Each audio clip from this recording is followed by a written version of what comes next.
श्री भक्तमाल में भगवान श्री कृष्ण की लीला के सहचर ब्रजवासीगण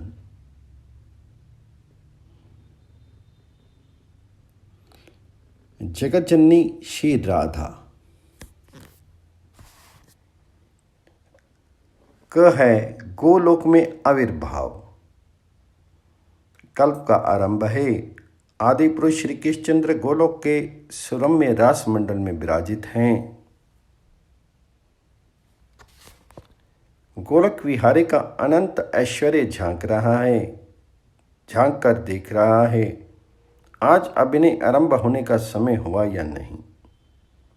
अभिनय के दर्शक चतुर्भुज श्री नारायण, पंचवक्त्र महेश्वर, चतुर्मुख ब्रह्मा, सर्वसाक्षी धर्म, वागधिष्ठात्री सरस्वती, ऐश्वर्य की अधिदेवी महालक्ष्मी, जगत जननी दुर्गा, जप मालिनी सावित्री, ये सभी तो रंगमंच पर आगे हैं। लीला सूत्रधार श्री गोविंद भी उपस्थित हैं, पर सूत्रधार के प्राण सूत्र जिनके हाथ हैं वे अभी नहीं आई हैं। देववृंदाचार्य विस्फरित नेत्रों से मंच रास मंडल की ओर देखने लगते हैं, किंतु अब विलंब नहीं। देवों ने देखा गोलोक बिहारी श्री गोविंद श्री कृष्णचंद्र के वाम पार्श्व में एक कंपन सा हुआ। नहीं, ओह, एक कन्या का आविर्भाव हुआ है। अतीत वर्तमान भविष्य का समस्त सौंदर्य पुंजीभूत होकर के सामने आ गया है। आयु 16 वर्ष की है। सुकोमलतम अंग यौवन भाग से दबे जा रहे हैं। बंधोजी पुष्प जैसे अरुण अधर हैं। उज्जवल दर्शनों की शोभा के आगे मुक्ता पंक्ति की अमित शोभा तुच्छ है बन जा रही है। शरतकालीन कोटि राका चंद्रों का सौंदर्य मुख पर नाच रहा है। ओह सुंदर सीमंत मांग की शोभा वर्णन करने की सामर्थ्य किसमें है। चारों पंकज लोचनों का सौंदर्य कौन बताए। सुठाम नासा सुंदर चंदन चित्ते थी कंड युगल, इनकी तुलना किससे करें। कर्ण युगल रत्न भूषित है। मणिमाला हीरक कंठधार रत्न के यूर रत्न कंकण, इनसे श्री अंगों पर एक किरण जाल फैला है। भाल पर सिंदूर बिंदु कितना मनोहर है। मालती माला विभूषित सुसंस्कृत केशपाश, उनमें सुगंधित कबरी भार की सुषमा कैसी निराली है। स्थल पद्मों की शोभा तो सिमट करके इन युगल चरण तलों में आ गई है। चरण विन्यास हंस को लज्जित कर रहा है। अनेक आभरणों से भूषित श्री अंगों से सौंदर्य की सरिता प्रवाहित हो रही है। रूप धर्षित हुए देववृंद इस सौंदर्य को देखते ही रह जाते हैं। श्री कृष्णचंद्र के वाम पार्श्व से आविर्भूत वह कन्या, ये सुंदरी ही श्री राधा है। राधा नाम इसलिए हुआ कि रास मंडल में प्रकट हुई तथा प्रकट होते ही पुष्प चयन करके श्री कृष्णचंद्र के चरणों में अर्घ्य समर्पित करने के लिए धावित हुई दौड़ी। उसी समय इन्हीं श्री राधा के लोमकूपों से लक्ष कोटि गोप सुंदरियां प्रकट हो गई। वास्तव में तो यह आविर्भाव की लीला प्रपंच की दृष्टि से ही हुई। अन्यथा प्रलय सृजन फिर संहार फिर सृष्टि, इस प्रवाह से उस पार श्री राधा की, राधा कांत की लीला, उनका नित्य नुकंज विहार तो अनादि काल से सपरिकर नित्य दो रूपों में प्रतिष्ठित रह करके चल रहा है एवं अनंत काल तक चलता रहेगा। प्रलय की छाया उसे छू नहीं सकती। सृजन का कंपन उसे उद्वेलित नहीं कर सकता। श्री राधा का यह आविर्भाव तो प्रपंचगत कतिपय बड़भागी ऋषियों की चित्त भूमि पर कल्प के आरंभ में उस लीला का उन्मेष किस क्रम से हुआ, इसका एक निदर्शन मात्र है। अब राशेश्वरी श्री राधा के भारतवर्ष में अवतरित होने की भूमिका कैसे बनी? उनके नित्य रास को नित्य निकुंज लीला की एक झांकी का दर्शन करते हैं। ख प्रसंग में अवतरण। नृगपुत्र राजा सुचंद्र एवं पितरों की मानसी कन्या सुचंद्र पत्नी कलावती का पुनर्जन्म हुआ। सुचंद्र तो वृषभानु गोप के रूप में उत्पन्न हुए एवं कलावती कीर्तिदार गोपी के रूप में। यथा समय दोनों का विवाह करके पुनर्मिलन हुआ। एक तो राजा सुचंद्र हरि के अंश से ही उत्पन्न हुए थे। उस पर उन्होंने पत्नी सहित दिव्य 12 वर्षों तक तप करके ब्रह्मा को संतुष्ट किया था। इसलिए कमल योनि ने ही यह वर दिया था, द्वापर के अंत में स्वयं श्री राधा तुम दोनों की पुत्री बनेंगी। उस वर की सिद्धि के लिए ही सुचंद्र वृषभानु गोप बने हैं। इन्हीं वृषभानु में इनके जन्म के समय सूर्य का भी आवेश हो गया, क्योंकि सूर्य ने तपस्या करके श्री कृष्णचंद्र से एक कन्या रत्न की याचना की थी तथा श्री कृष्णचंद्र ने संतुष्ट होकर के तथास्तु कहा था। इसके अतिरिक्त नित्य लीला के वृषभानु एवं कीर्तिदा, ये दोनों ही इन्हीं वृषभानु गोप एवं कीर्तिदा में सम आविष्ट हो गए, क्योंकि स्वयं गोलोक विहारिणी राधा का अवतरण होने जा रहा है। अस्तु इस प्रकार योग माया ने द्वापर के अंत में राशेश्वरी के लिए उपयुक्त क्षेत्र की रचना कर दी। धीरे धीरे वह निर्दिष्ट समय भी आ पहुंचा। वृषभानु के ब्रज की गोप सुंदरियों ने एक दिन अकस्मात देखा कीर्तिदा रानी के अंग पीले हो गए हैं, गर्भ के अन्य लक्षण भी स्पष्ट परिलक्षित हो रहे हैं। फिर तो उनके हर्ष का पार नहीं। कानों कान ये समाचार वृषभानु ब्रज में सुख स्तोत्र बन के फैलने लगा। सभी उत्कंठापूर्वक प्रतीक्षा करने लगे। वह मुहूर्त आया। भाद्रपद की शुक्ला अष्टमी है, चंद्रवासर है, मध्याह्न है।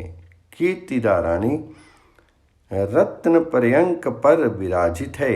एक घड़ी पूर्व से प्रसव का आभास सा मिलने लगता है। वृद्धा गोपिकाएं उसे घेर बैठी हैं। इस समय आकाश मेघ आच्छन्न हो रहा है। सहसा प्रसूति गृह में एक ज्योति फैल जाती है, इतनी तीव्र ज्योति कि सबके नेत्र निमीलित हो गए।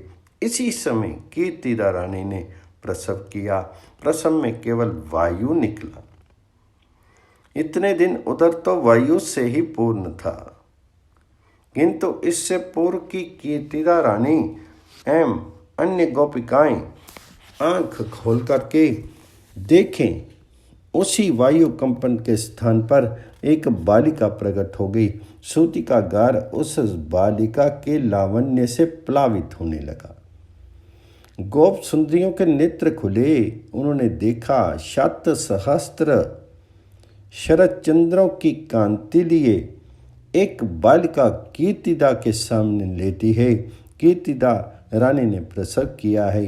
कीर्तिदा रानी को यह प्रतीत हुआ, मेरे द्वारा सद्य प्रसूत इस कन्या के अंगों में मानो किसी दिव्य अति दिव्य शतमूली पर सुन की आभा भरी हो, अथवा रक्त वर्ण की तडिल्य हरि ही बालिका रूप में परिणित होगी हो। आनंद विवशा कीर्तिदा रानी कुछ बोलना चाहती है, पर बोल नहीं पाती। मन ही मन 2 लक्ष गो दानों का संकल्प करती है। संयोग की बात, आज कुछ देर पहले से करभाजन, श्रृंगी, गर्ग एवं दुर्वासा चारों वहां आए हुए हैं। गोपों की प्रार्थना पर वृषभानु को आनंद में निमग्न करते हुए वे श्री राधा के ग्रह नक्षत्र का निर्णय कर रहे हैं। करभाजन, श्रृंगी, जो गर्ग मुनि, लगन नक्षत्र, बल सोधरी, भय अचरज ग्रह देखी परस्पर, कहत सबन प्रतिबोधरी। सुदी भादों शुभ मास अष्टमी अनुराधा के सोधरी, प्रीति जोग बल बालव करने, लगन धनुष बर बोधरी। बालक का नाम रखा गया राधा। राधिका नाम वृषभानु एवं कीर्तिदा दोनों ने मिलकर के रखा। लोहित वर्ण विद्युत लहरी सी अंग प्रभा होने के कारण राधा राधिका नाम जगत में विख्यात हुआ। इस प्रकार योनि संभवा श्री राधा भूतल पर श्री वृषभानु एवं कीर्तिदा रानी की पुत्री के रूप में प्रकट हुई। प्रसंग ग में देव ऋषि को दर्शन। वीणा के झंकार पर हरि गुणगान करते हुए देव ऋषि नारद ब्रज में घूम रहे हैं। कुछ देर पहले ब्रजेश्वर नंद के घर गए थे। वहां नंद नंदन श्री कृष्ण चंद्र के उन्होंने दर्शन किए। दर्शन करने पर मन में आया, जब स्वयं गोलोक विहारी श्री कृष्ण चंद्र भूतल पर अवतरित हुए हैं तो गोलोकेश्वरी श्री राधा भी कहीं ना कहीं गोपी रूप में अवश्य आई है। उन्हीं श्री राधा को ढूंढते हुए देव ऋषि ब्रज के प्रत्येक ग्रह के सामने ठहर ठहर कर आगे बढ़ते जा रहे हैं। देव ऋषि का दिव्य ज्ञान कुंठित हो गया है। सर्वज्ञ नारद को श्री राधा का अनुसंधान नहीं मिल रहा है। मानो योगमाया देव ऋषि को निमित्त बना करके राधा दर्शन की ये साधना जगत को बता रही। पहले श्री कृष्णचंद्र के दर्शन होते हैं। उनके दर्शनों से श्री राधा के दर्शन की इच्छा जागृत होती है। फिर श्री राधा को पाने के लिए व्याकुल होकर के ब्रज की गलियों में भटकना पड़ता है। अस्तु घूमते हुए देव ऋषि वृषभानु प्रासाद के सामने आकर के खड़े हो जाते हैं। वह विशाल मंदिर देव ऋषि को मानो अपनी ओर आकर्षित कर रहा हो। देव ऋषि भीतर प्रवेश कर जाते हैं। वृषभानु गोप की दृष्टि उन पर पड़ती है। वे दौड़ करके नारद जी के चरणों में लौट जाते हैं। विधिवत पाद्य आदि से पूजा करके देव ऋषि को प्रसन्न अनुभव करके वृषभानु गोप अपने सुंदर पुत्र श्री दाम को गोद में उठा लेते हैं। ला करके मुनि के चरणों में डाल देते हैं। बालक का स्पर्श होते ही मुनि के नेत्रों में स्नेह अश्रु भर आता है। वो प्रिय से अपनी आंखें पोंछ करके उसे उठा करके वह हृदय से लगा लेते हैं तथा गदगद कंठ से बालक का भविष्य बतलाते हैं। वृषभानु सुनो, तुम्हारा ये पुत्र नंद नंदन का बलराम का प्रिय सखा होगा। तो क्या राशि श्री राधा यहाँ भी नहीं है? वृषभानु उन्हें तो लाया नहीं। ये सोच करके निराश से हुए देव ऋषि चलने को उद्यत हुए। उसी समय वृषभानु ने कहा, भगवान मेरी एक पुत्री है। सुंदर तो वह इतनी है कि मानो सौंदर्य की खानी। कोई देव पत्नी इस रूप में उतराई हो। पर आश्चर्य ये है कि वह अपनी आंखें सदा निमीलित रखती है। हम लोगों की बातें भी उसके कानों में प्रवेश नहीं करती। उन्मादनी सी दिखती है। इसलिए हे भगवतम, श्री चरणों में मेरी ये प्रार्थना कि एक बार अपनी सुप्रसन्न दृष्टि उस बालिका पर भी डाल करके उसे प्रकृतिस्थ कर दें।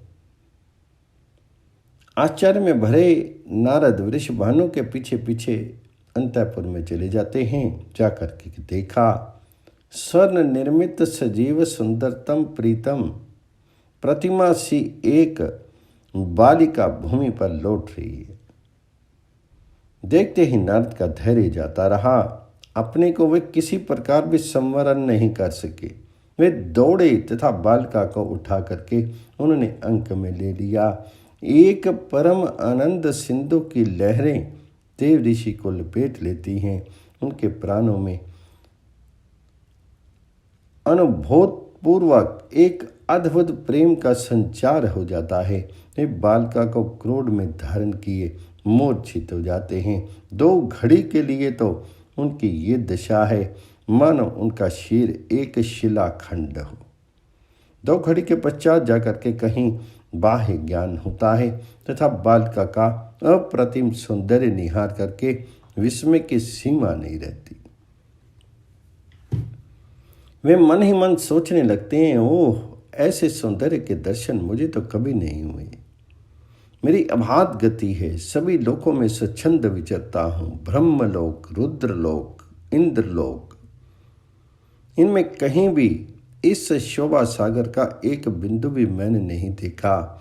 महामाया भगवती शैलेंद्र नंदिनी के दर्शन मैंने किए हैं। उनका सौंदर्य चराचर मोहन है, किंतु इतनी सुंदर तो वे भी नहीं। लक्ष्मी, सरस्वती, कांति, विद्या आदि सुंदरियां तो इस सौंदर्य पुंज की छाया भी नहीं छू पाती। विष्णु के हर विमोहन उस मोहनी रूप को भी मैंने देखा है, पर इस अतुल रूप की तुलना में वह भी नहीं।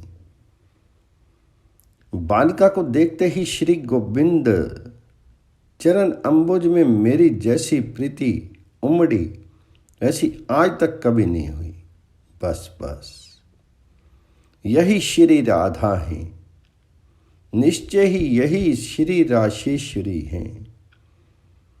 देव ऋषि का अंतर्हृदय आलोकित हो उठा। वृषभानु, कुछ समय के लिए तुम बाहर चले जाओ, बालिका के संबंध में कुछ करना चाहता हूं। गदगद कंठ से देव ऋषि ने धीरे धीरे कहा। सरलमति वृषभानु देव ऋषि को प्रणाम करके बाहर चले आए। एकांत पाकर के नार ने श्री राधा का स्तवन आरंभ किया। देवी, महायोगमयी, महाप्रभामयी, मायेश्वरी, मेरे महान सौभाग्य से ना जाने किन अनंत शुभ कर्मों से रचित सौभाग्य का फल देने तुम मेरे दृष्टि पथ में उतर आई हो।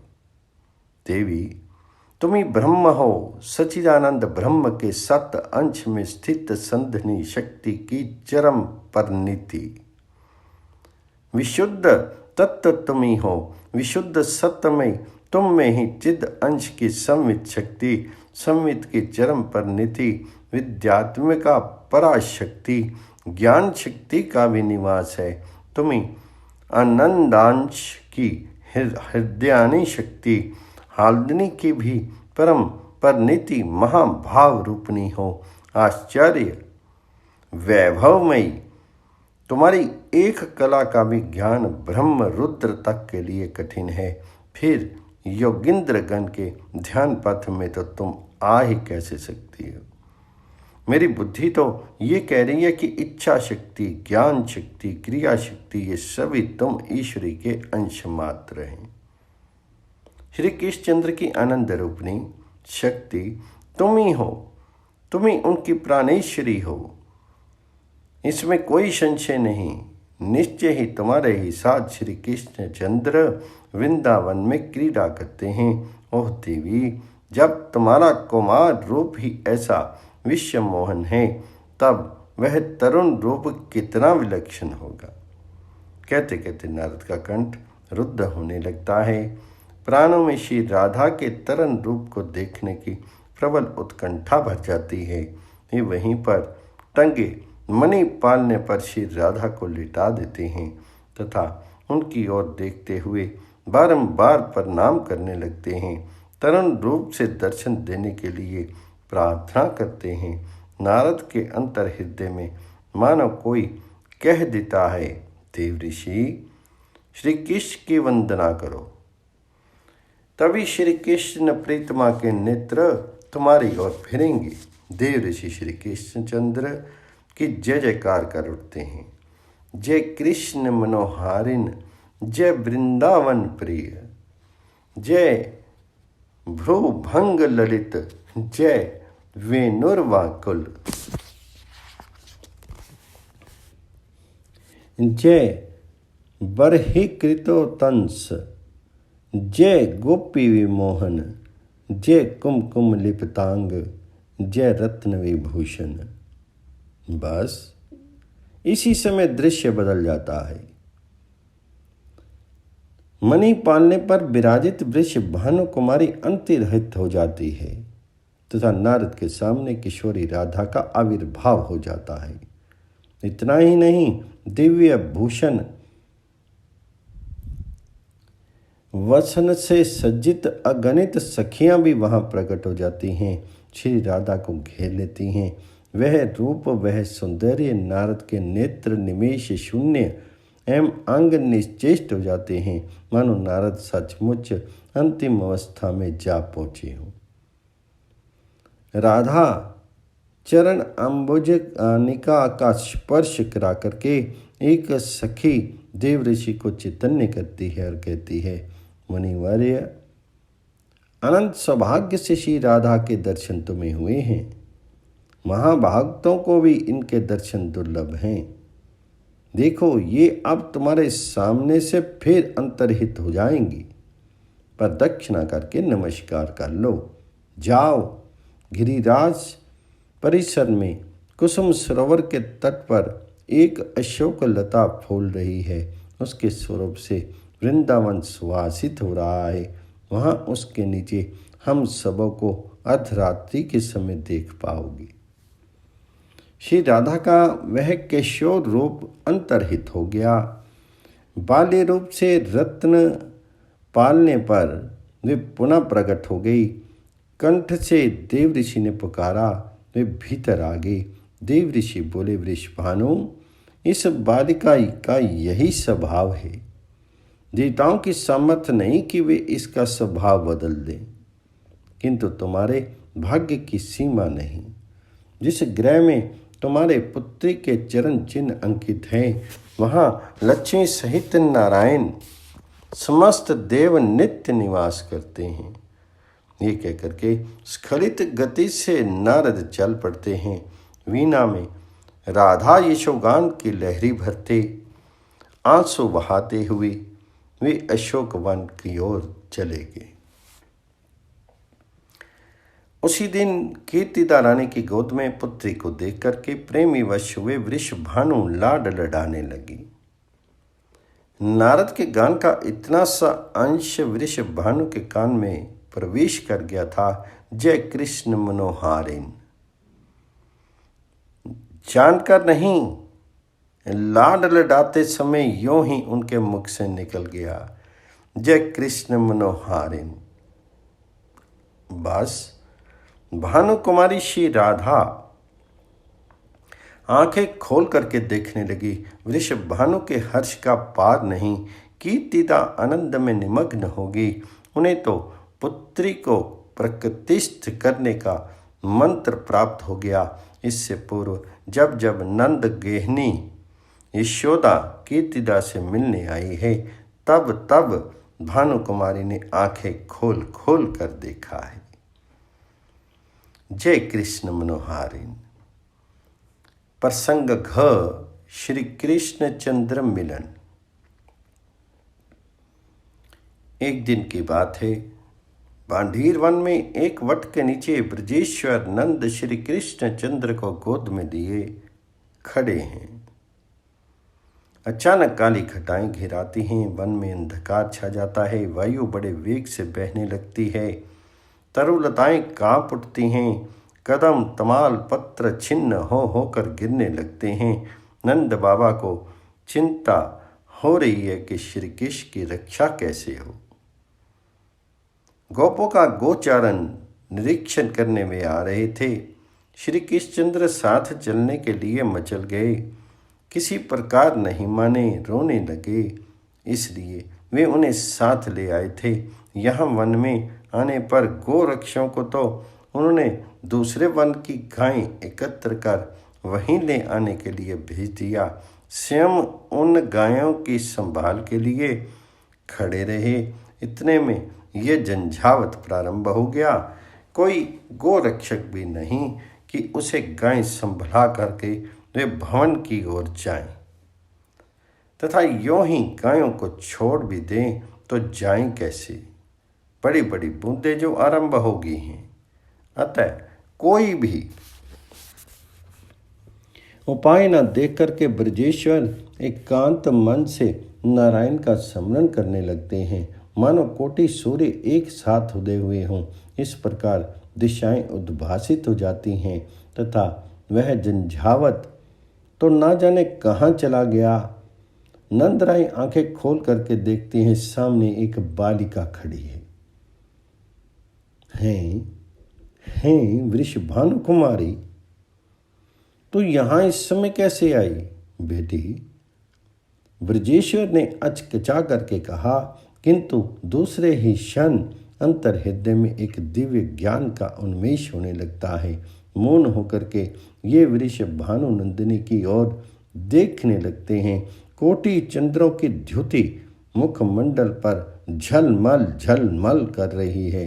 नील वसन भूषित अंग हैं, अंगों पर कांची कंकन हार अंगद अंग्रियक मंजीर यथास्थान शोभित हैं। चंचल करण कुंडल तथा दिव्य अति दिव्य रत्न चूड़ामणि से किरणें झर रही हैं। अंगों के तेज को तो कहना ही क्या है। भानु कुमारी की अंग प्रभा से ही बनकर आलोकित हुआ है। नंदराय को गर्ग जी की वे बातें भी स्मरण हो आई। पुत्र के नामकरण संस्कार से पूर्व उन्होंने एकांत में वृषभानु पुत्री की महिमा श्री राधा तत्व की बात बतलाई थी, पर उस समय तो नंदराय सुन रहे थे और साथ ही साथ भूलते जा रहे थे। उस समय उन सब की स्मृति हो आई, सबका रहस्य सामने आ गया। अंजलि बांध करके नंदराय ने श्री राधा को प्रणाम किया और बोले, देवी, मैं जान गया पुरुषोत्तम श्री हरि की तुम प्राणेश्वरी हो। मेरी गोद में तुम्हारे प्राणनाथ स्वयं पुरुषोत्तम श्री हरि ही विराजित हैं। लो देवी, ले जाओ, अपने प्राणेश्वर को साथ ले जाओ। किंतु नंद कुछ रुख से गए। श्री कृष्णचंद्र के भीति विजड़ित नयनों की ओर उनकी दृष्टि चली गई थी। क्षण भर बाद बोले, किंतु देवी, ये बालक तो आखिर मेरा पुत्र ही है ना, इसे मुझे ही लुटा देना। नंदराय ने श्री कृष्णचंद्र को श्री राधा के हस्त कमलों पर रख दिया और श्री राधा श्री कृष्णचंद्र को गोद में लिए अपने गहन वन में प्रविष्ट हो गई।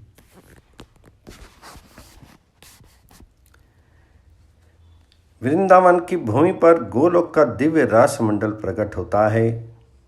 श्री राधा नंद पुत्र को लिए उसी मंडप में चली आती है। सहसा नंद पुत्र श्री राधा की गोद से अंतर्हित हो जाते हैं।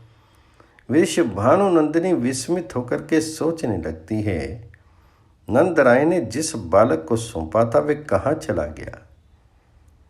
इतने में गोलोक बिहारी नित्य कैशोर मूर्ति श्री कृष्णचंद्र दिख पड़ते हैं। अपने प्रीतम को देख करके वृषभानु नंदिनी का हृदय भर आता है। प्रेम आवेश से वे विहल हो जाते हैं। श्री कृष्णचंद्र कहने लगते हैं, प्रिय, गोलोक की वे बातें भूल गई है या अभी भी स्मरण है? मुझे भी भूल गई क्या? मैं तो तुम्हें नहीं भूला। तुम्हें भूल जाऊं ये मेरे लिए संभव है। मेरे प्राणों की रानी, तुमसे अधिक प्रिय मेरे पास कुछ हो तब तो तुम्हें भूलूं। तुम ही बताओ, प्राणों से अधिक प्यारी वस्तु को कोई कैसे भूल सकता है? इसी प्रकार रसिकेश्वर राधानाथ अपनी प्रिया को अतीत की स्मृति दिला करके, स्वरूप की स्मृति करा करके, उन्हीं के नाम की सुधा से उनको सिक्त करके प्रीतमा श्री राधा का आनंद वर्धन करने लगते हैं। राधा भाव सिंधु में भी तरंगे उठने लगती हैं, भाव के आवर्त बन जाते हैं। आवर्त राधा नाथ को रस के अतल तल में डुबाने ही जा रहे थे कि उसी समय माला कमंडलू धारण किए जगत विधाता चतुर्मुख ब्रह्मा आकाश से नीचे उतर आते हैं। राधा नाथ के चरणों में वंदना करते हैं। पुष्कर तीर्थ में 60,000 वर्षों तक विधाता ने श्री कृष्ण चंद्र की आराधना की थी। राधा चरणारविंद दर्शन का वर प्राप्त किया था, उसी वर की पूर्ति के लिए एम राधा नाथ की मनोहारिणी लीला में एक छोटा सा अभिनय करने के लिए योग माया प्रेरित वे ठीक उपयुक्त समय पर आए हैं। अस्तु, श्री राधा एवं राधानाथ को प्रणाम करके दोनों के बीच में विधाता अग्नि प्रज्वलित करते हैं, अग्नि में विधिवत हवन करते हैं। फिर विधाता के द्वारा बताए हुए विधान से स्वयं राशिश्वर हवन करते हैं। इसके पश्चात राशिश्वर दोनों ही 7 बार अग्नि प्रदक्षिणा करते हैं, अग्निदेव को प्रणाम करते हैं। विधाता की आज्ञा मान करके श्री राधा एक बार पुनः हुतासन प्रदक्षिणा करके श्री कृष्णचंद्र के समीप आसन ग्रहण करते हैं। ब्रह्मा श्री कृष्णचंद्र की श्री राधा का पानी ग्रहण करने के लिए कहते हैं तथा श्री कृष्णचंद्र राधा हस्त कमल को अपने हस्त कमल पर धारण करते हैं। हस्त ग्रहण होने पर श्री कृष्णचंद्र ने 7 वैदिक मंत्रों का पाठ किया। इसके पश्चात श्री राधा अपना हस्त कमल श्री कृष्ण वक्ष स्थल पर एवं श्री कृष्णचंद्र अपना हस्त पद्म श्री राधा के पृष्ठ देश पर रखते हैं तथा श्री राधा मंत्र समूह का पाठ करती है। अजानुलंबित दिव्य अति दिव्य परिजात निर्मित कुसुम माला श्री राधा श्री कृष्णचंद्र को पहनाती हैं एवं श्री कृष्णचंद्र सुंदर मनोहर बनमाला श्री राधा के गले में डालते हैं। ये हो जाने पर कमल उद्भव श्री राधा को श्री कृष्णचंद्र के वाम पार्श्व में विराजित करके दोनों के अंजलि बांधने की प्रार्थना करके दोनों के द्वारा 5 वैदिक मंत्रों का पाठ कराते हैं। अनंतर श्री राधा श्री कृष्णचंद्र को प्रणाम करती हैं। जैसे पिता विधिवत कन्या दान करे वैसे सारी विधि संपन्न करते हुए विधाता श्री राधा को श्री कृष्ण कर कमलों में समर्पित करते हैं।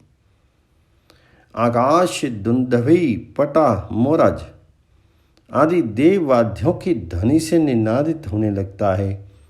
आनंद निमग्न देव वृंद परिजात पुष्पों की वर्षा करते हैं। गंधर्व मधुर गान आरंभ करते हैं। अप्सराएं मनोहर नृत्य करने लगती हैं।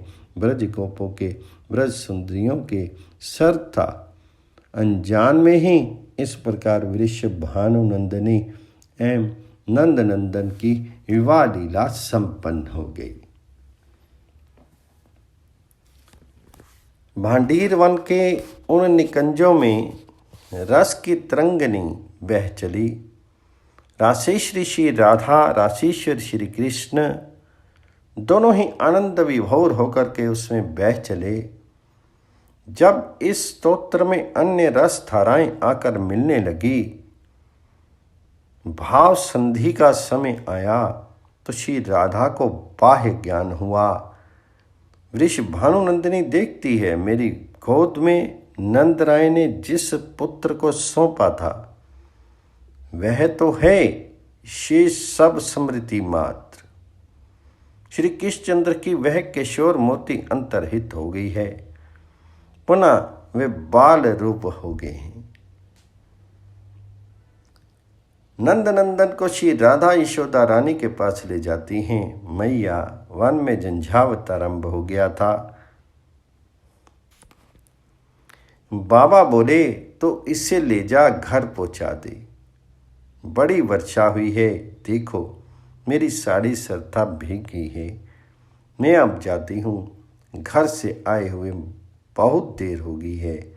मेरी मैया चिंतित हो गई, श्री कृष्ण को संभाल लो। ये कहकर के वृषभानुनंदिनी ने श्री कृष्णचंद्र को यशोदा रानी की गोद में रख दिया और स्वयं वृषभानुपुर की ओर चल पड़ी।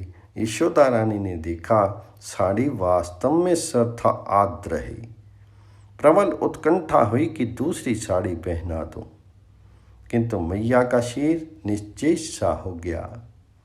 हो कीर्तिदा की पुत्री इतनी सुंदर है, मैया इस सौंदर्य प्रतिमा की ओर देखती ही रहेगी और प्रतिमा देखते ही देखते उपवन के लता जाल में जा छिपी। वहाँ बांडीर वन में ब्रजेश्वर नंद को इतनी ही स्मृति है कि वर्षा का ढंग हो रहा था। भानु कुमारी के साथ मैंने पुत्र को घर भेज दिया है। आगे प्रसंग है अष्टसखी। श्री राधा किशोरी की सखियां 5 प्रकार की मानी जाती हैं। सखी, नित्य सखी, प्राण सखी, प्रिय सखी और परम प्रेष्ठ सखी। कुसुमिका, विंध्या, धनिष्ठा आदि तो सखी कहलाती हैं। कस्तूरी, मणि मंजरिका आदि नित्य सखी कही जाती हैं। शशिमुखी, वासंती, लासिका आदि प्राण सखी की गणना में हैं। कुरंगाक्षी, मंजुकेशी, माधवी, मालती आदि प्रिय सखी कही जाती हैं तथा श्री ललिता, विशाखा, चित्रा, इंदुलेखा, चंपकलता, रंगदेवी, तुंगविद्या, सुदेवी ये 8 परम प्रेष्ठ सखी की गणना में हैं। ये 8 सखियां ही अष्ट सखी के नाम से विख्यात है।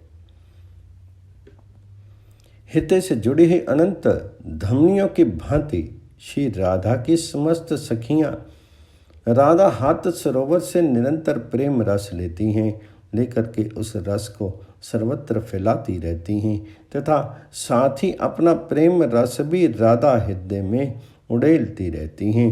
इस रस विस्तार के कार्य में श्री ललिता आदि अष्ट सखियों का सबसे प्रमुख स्थान है।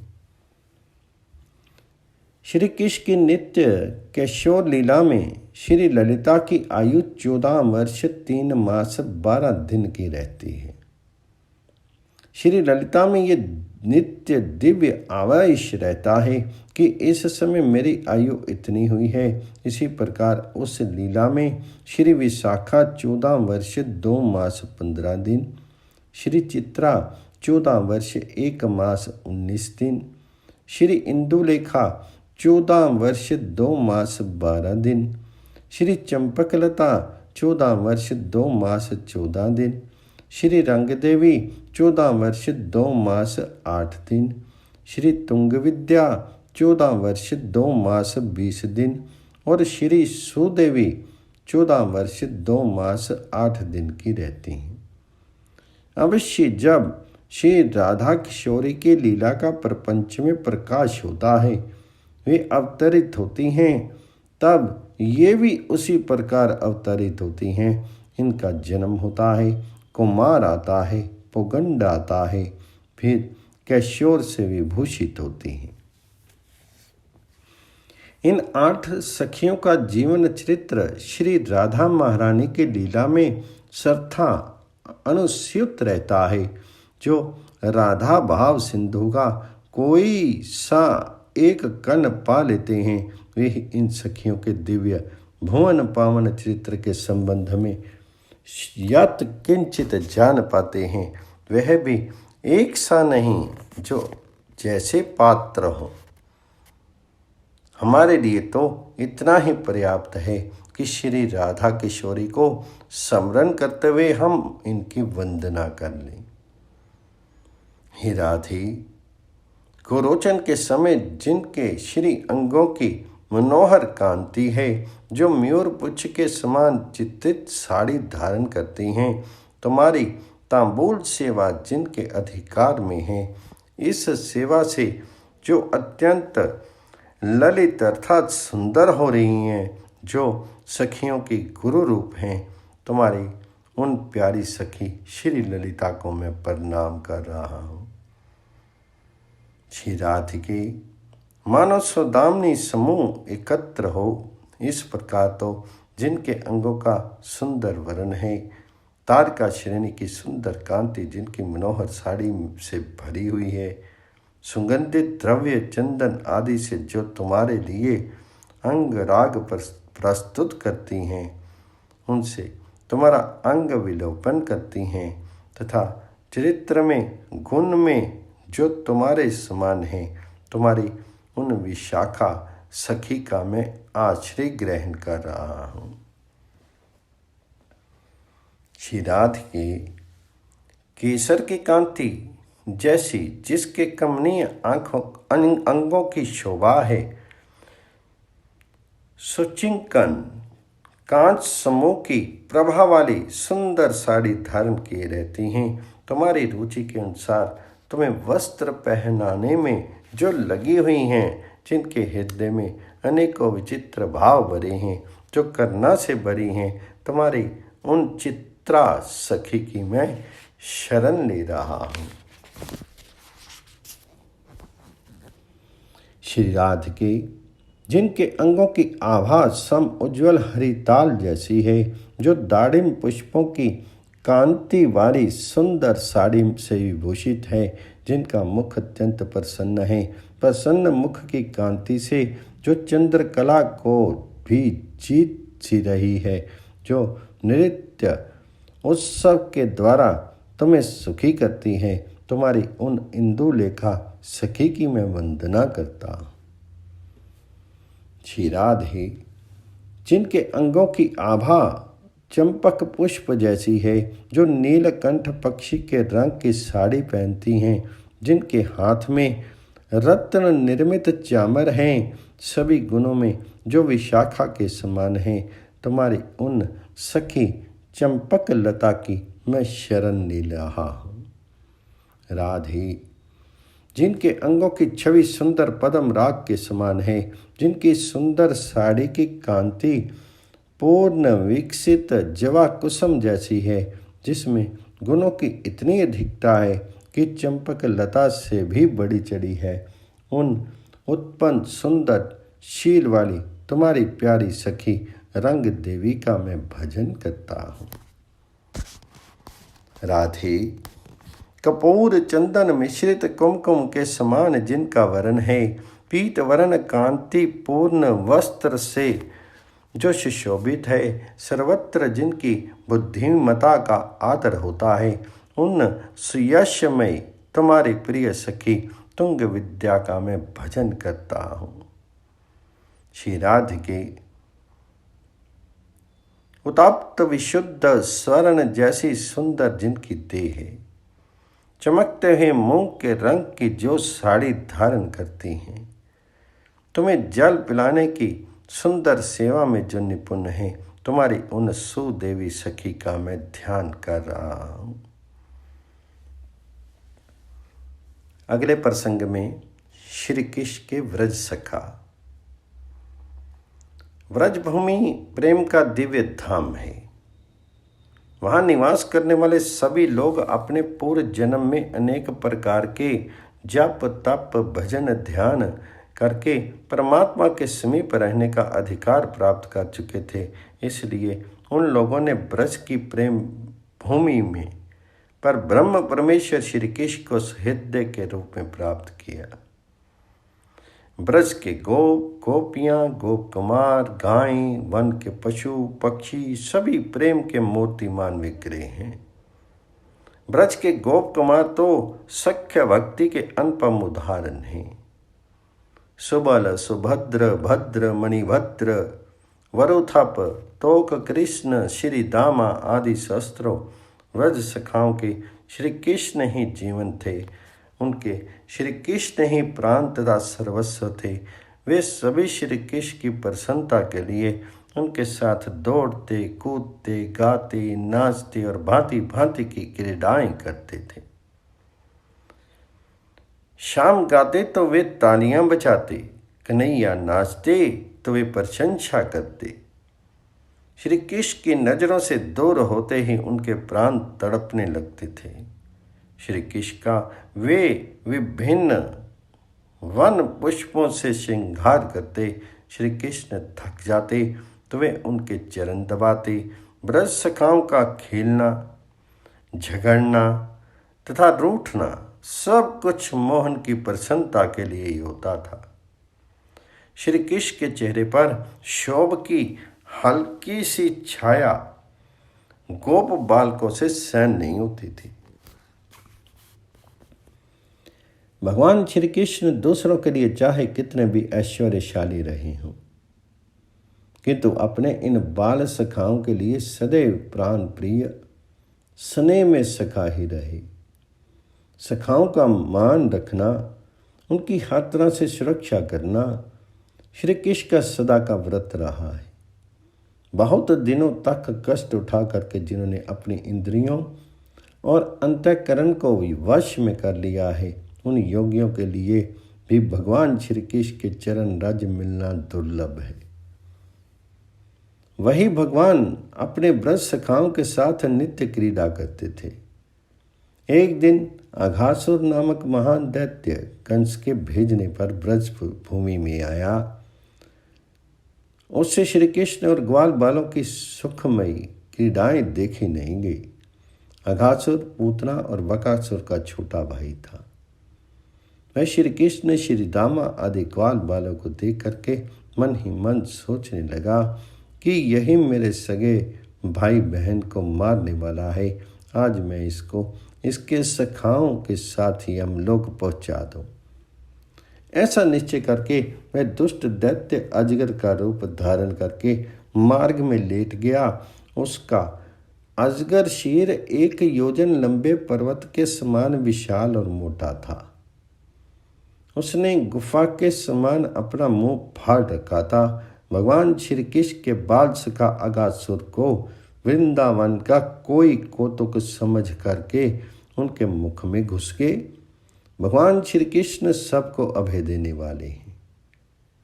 जब उन्होंने देखा कि मेरे प्यारे सखा, जिनका एकमात्र रक्षक मैं हूँ, मृत्यु रूप अघासुर के मुख में प्रवेश कर गए, तब भगवान भी उस दैत्य के मुख में चले गए। भगवान श्री कृष्ण ने अघासुर के पेट में अपने शीर को इतना बढ़ाया कि वह दुष्ट दैत्य स्वयं मृत्यु का ग्रास बन गया और अपने सखाओं के साथ भगवान सहज ही बाहर निकल आए। इसी प्रकार व्योमासुर जब गोप बालक बन करके श्री कृष्ण के बाल सखाओं को गुफा में बंद करने लगा, तब उन्होंने घूंसों और थप्पड़ों से उसका अंत कर दिया।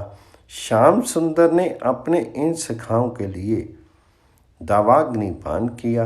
कारियानाग के विष से दूषित जमुना जल को शुद्ध करने के लिए उन्होंने महानाग के गर्भ को चूर करके उसे वहां से अन्यत्र भेजा।